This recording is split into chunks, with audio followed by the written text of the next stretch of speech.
So this is my winch truck. I haven't shown it on the channel yet. I'll probably have some more videos about it later. So, but we're going to convert this truck with longer poles so it can really pick stuff up.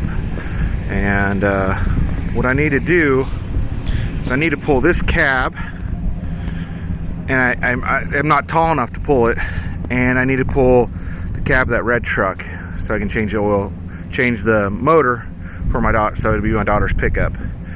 So what I'm going to do is that truck right there, I'm probably going to pull the cab first to make sure I can pull it without damaging it, and so that way that truck's should have a good transmission and the front axle, and that's basically that's all that's left of that truck. And so I can pull that cab and sell it, and I can get this engine running, get the transmission off of it, basically get it ready as a spare motor. And also would like to move it. I can pick it up if we get the cab and maybe the transmission off, cut the frame. So what I got here is an oil fill joint, and this is called 10-round tubing, and they make it out of new tubing. And see this thread, it's just straight bodied right here. So you're cutting the threads straight into the joint, and that makes the threads very weak. And so they always make it out of new tubing. And I pulled this out of a well, and look, the collar's got paint on it. It's got this green paint. That means it's a new collar. So this is a pretty new joint. It should be pretty thick inside. So I'm going to cut it over there at a useful spot, and then cut the rest in half. And I can leave that threads cut on there because it won't matter what I'm doing. And I'll show you, let's see if I can show you an upset. Yeah, here is 8-round tubing, and see how it goes thicker right here. It's got an upset. So then the threads are cut into this upset. So this thick part, this is regular tubing, and uses some regular wells. Like if it goes inside the casing, this side, this is 4.5 casing. So that tubing will go inside there. And then you got, this is what my poles are made out of now. This is a joint of 2 7/8. And see, this is a good joint too. And this can go inside of this tubing. It makes it a little hard to fish it when it parts, but I mean casing, sorry. And then this is 3.5 right here. This is some big boy stuff. If I make my next set of poles, are probably going to be made out of this 3.5 stuff. So this is 3/16, and I think this is quarter wall, and this is also 3/16. Same with that 10-round joint over there. So what I'm going to do is cut this joint up. And the reason why I'm going to modify these set of poles instead of making new ones is this is thin. I made this is very thin. I'm going to go with a much thicker one, and then I'm going to also slide in a joint as well. But so we can take that out, slide in the joint. These are 10 foot, and that's 16.25 feet each one, and we'll get more reach out of it to be able to pull a cab. So let's see what we can do there for this modification. Also, maybe we'll have a short. I bought this toolbox at Harbor Freight. It's a little tweaked, and I think I'm just going to throw it off correctly and see if I can get that, see if I can hit that top corner right there to hit first. I'll see if that'll straighten it up. If not, well, I'll just use it as is. Alrighty. By the way, if you ever need a handy generator that can do most 110 stuff, getting one of these little things, just the best ever. I mean, I could get 300 feet of extension cord, or that thing's not heavy at all. I don't know, it's like 40 pounds or something. So doing something like this, it won't weld. It can only do like about 13-14 amps, but it will do this. Come on, babe, center up.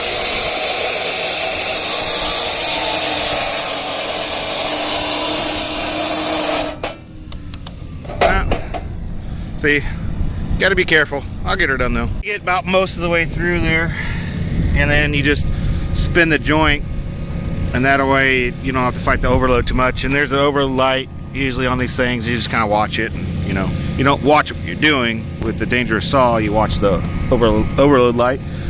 But yeah, it works pretty not too bad.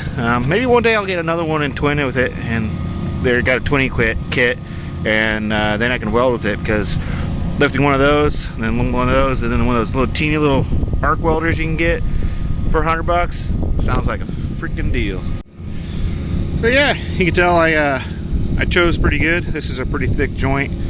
So yeah, this is I don't think I said it before, but this was a joint that was bad. It was thrown out, and so, you know, if the longer these joints in the hole, they get pitted up on the inside, and they, you know, they can get pretty weak. And I think this one had a bad thread, is why it was thrown out. And this 10-round stuff is it gets bad threads all the time. So yeah, these joints, I'll have to show you on my flagpole. They can be pretty bad, and my flagpole actually has a hole in it. You see the flagpole right up there in the middle of the screen, right there. Yeah, that's a 30-foot flagpole, and it's got a blowout on it.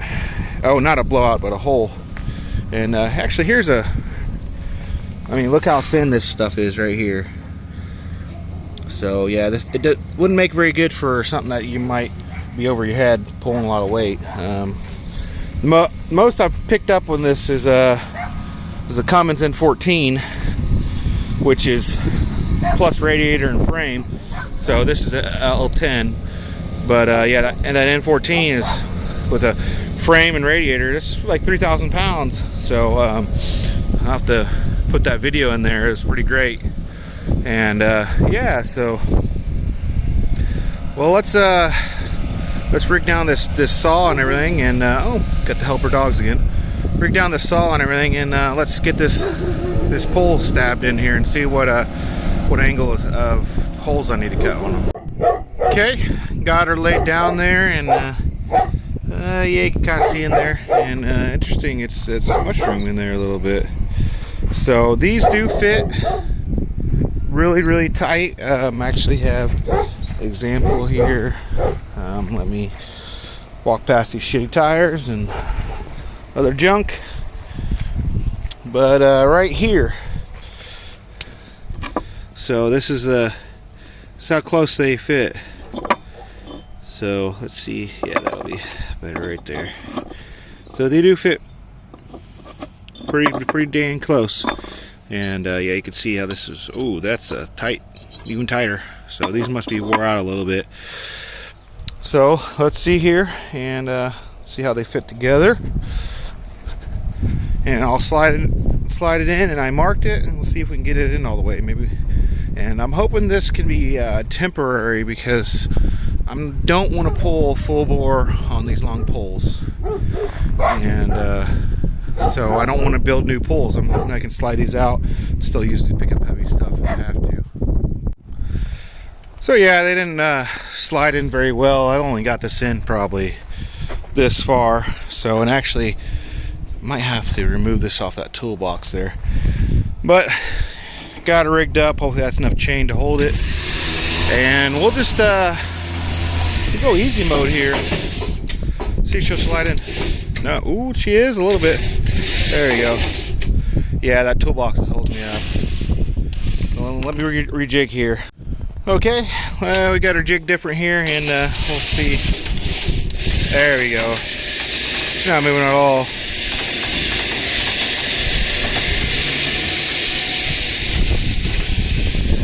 Easy mode. Freaking love this truck. But yeah, I don't think these are going to come apart, so hopefully this is what I need, because I'll probably end up welding them in. Keep going there. I did mark the joint. Yeah, right there. So that's how much more we got to go.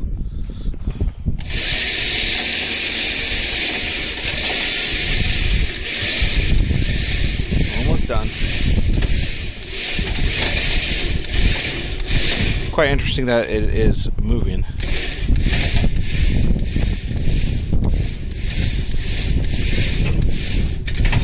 There we go, we're done. That's a new pull. Let's get the other one set up. So I got this one rigged up. This one I was able to push it in my hand pretty easy, so I don't know what the deal was. So maybe I can take these out, but you know, we're on easy mode here. I got a winch, I'm gonna use it. There it is, this one's struggling a little bit.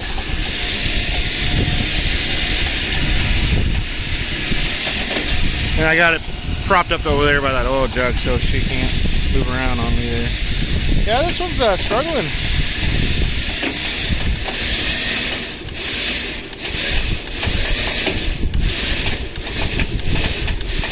There we go. Okay, it's snowing and cold and got friendly dogs. Well, I got the holes cut in these things. I got my pin, I got the holes cut in them. Really want to start that truck, but I need these poles to be regular, so now I gotta get them out. So I got it tied off. I got what's called a claw, or I think it's called a hitch, a half hitch or a hitch or whatever. And let's see if we can get this pulled out. Alrighty, let's see if we can get the brake out.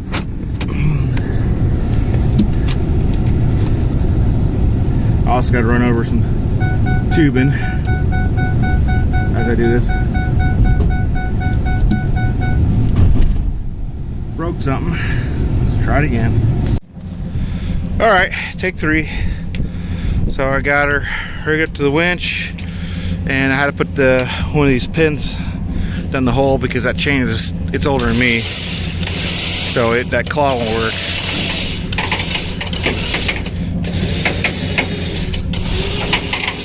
Wow. There you go. It broke. Let me get a block. That glove. E-brake ain't holding. I don't feel like shutting off the truck because that battery's really weak.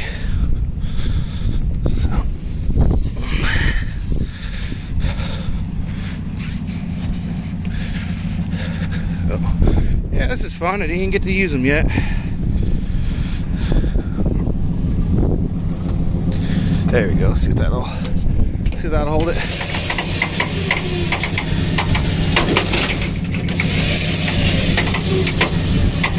Yeah, it's holding now. Come on, baby. Hurry up. I got one more to do. I don't have my cold gear on. I just got nothing on here. T-shirt, tennis shoes, hoodie. I mean, it's not even that cold, but still.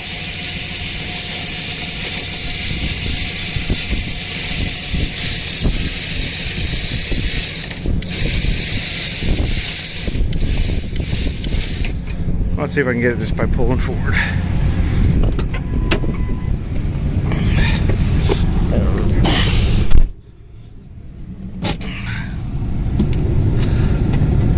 Come on, baby, you can barely see it there. Yep. Something happened. Yep, she's out. All right, let's rig up the other one. All right, got her rigged up a second time. Let's get this one out. Hopefully, first pull. And yeah, that chain. Oh, the claw is working there.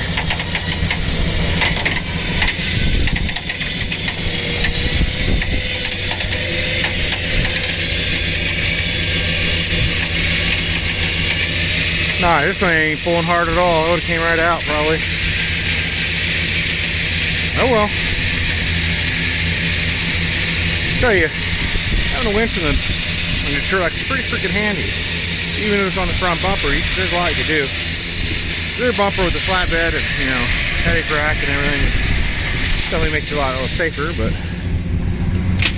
Alrighty, well, let's get these pulls back on and up on the headache rack.